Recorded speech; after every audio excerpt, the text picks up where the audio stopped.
to this very special video. Today we are actually going to be reviewing another comic. I've been wanting to do one of these for a while. This was in the comic 2-pack that came with the 25th anniversary edition of Tomax and Xamot, the Crimson Twins. My two personal favorite Cobra figures, next to Cobra Commander. I've always loved the Twins back when I was a kid, but this is a very special comic 2-pack that came with the 25th anniversary edition.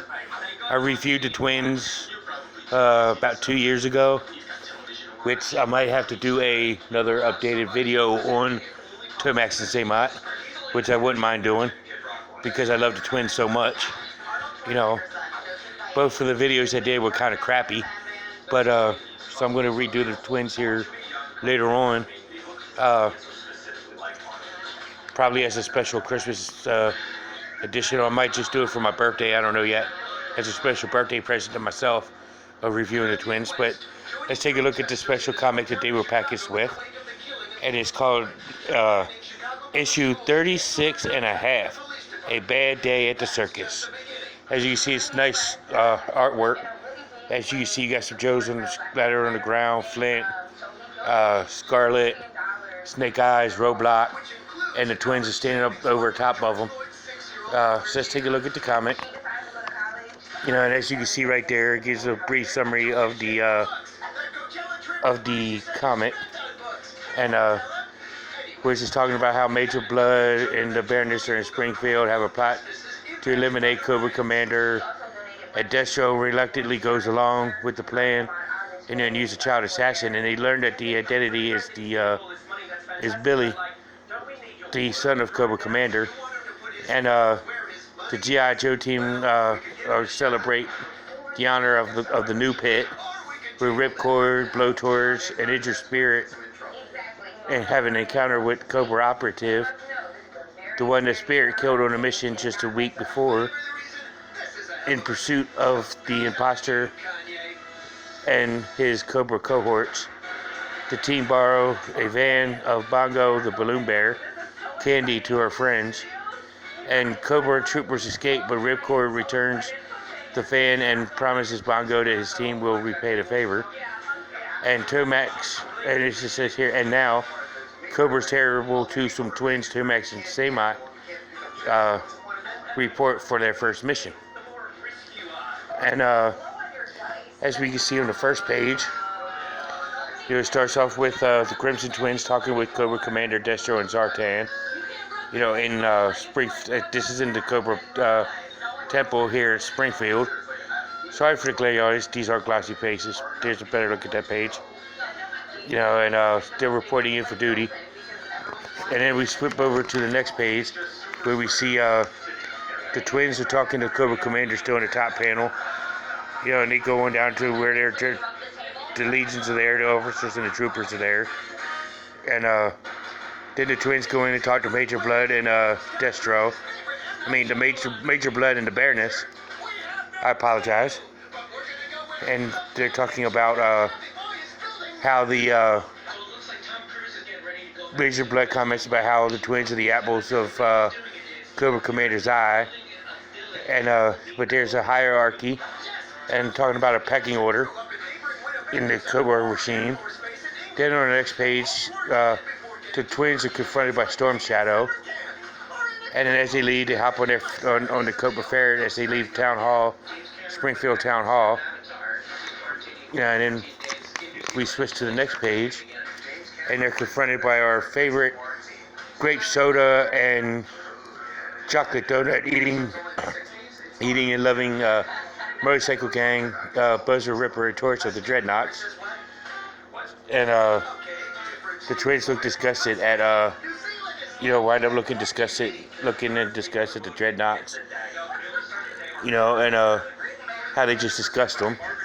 And then we go into the next page where we see the Fred series going through the Fred series of the Crimson Guard going through their plastic surgery to all look like Fred 7, you know, under the Professor Apple, or Dr. H, as my fault, I apologize, but it's Dr. H. and he shows how the CGs are actually looking like Fred. And then we go on to the next page where they do further. The Tomax and Xamot are doing further exploration with Dr. H is showing them as they're learning Fred 101, as it says on that second panel. You know, in the classroom we're learning about how to be Fred, and then how they go into the armor section. Then we got a Star Wars advertisement. Yay, Star Wars. You know, it says the Battle Packs Unleashed. As we flip the page, we go to see Duke and Flint in a motorcade, or driving a armored vehicle, delivering a tank. And how they're talking about, you know, where Flint's asking about a secret, and Duke is trying to tell him, like, hey, look, if I told you, it wouldn't be a secret, kind of thing. And as he gets sideswiped by a van, and on the next side we got a dump truck going by with Armco on the side of the dump truck, which we all know we switched the letters around. We got our favorite terrorist organization of Cobra, and then all of a sudden a ladder comes flying off of that van, off the top of the van, and then as you can see down in the later thing, we've got our favorite twins on their ferret doing their thing.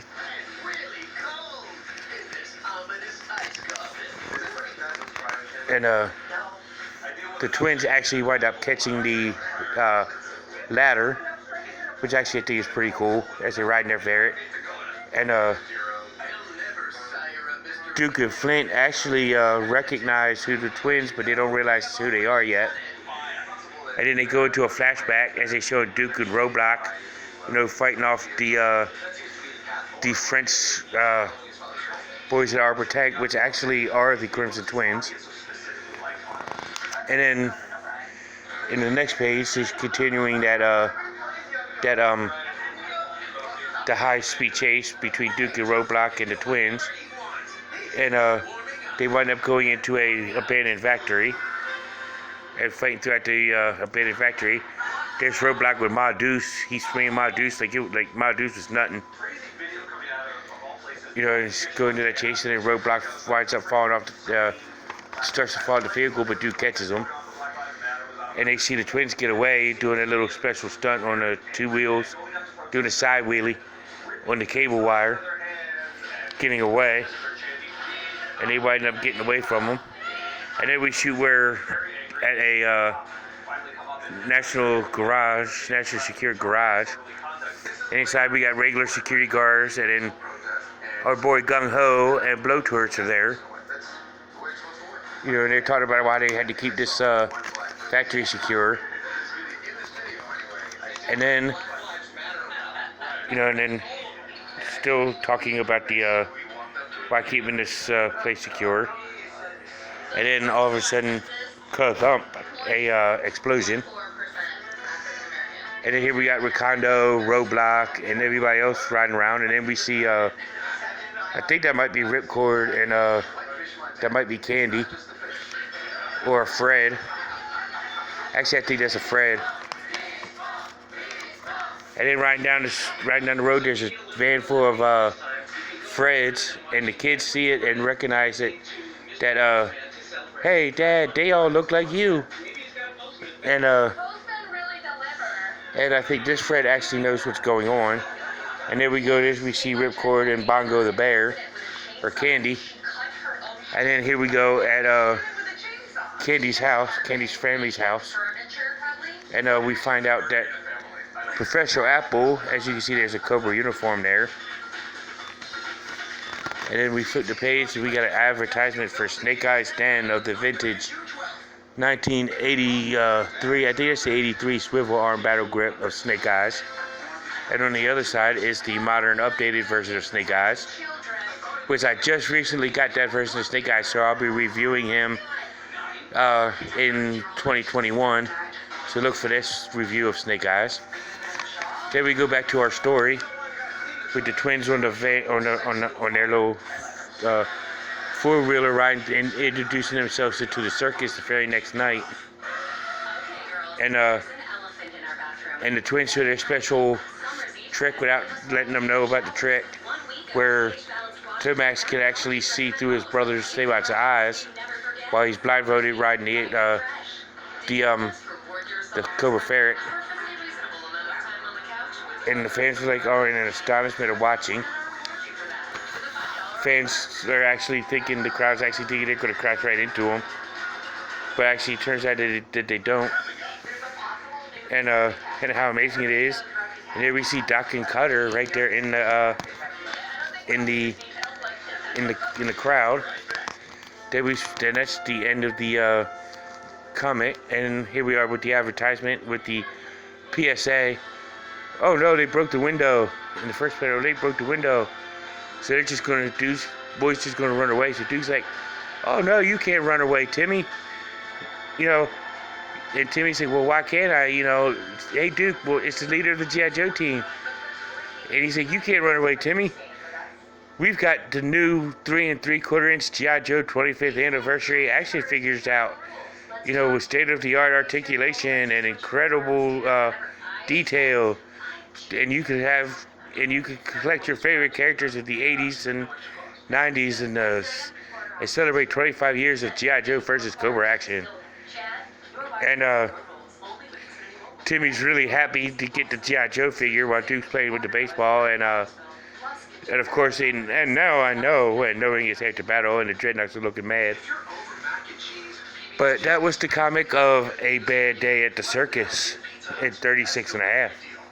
This is a Larry Hama comic book that he actually wrote, and I guess he drew. But I didn't see anywhere else where it stated where he didn't.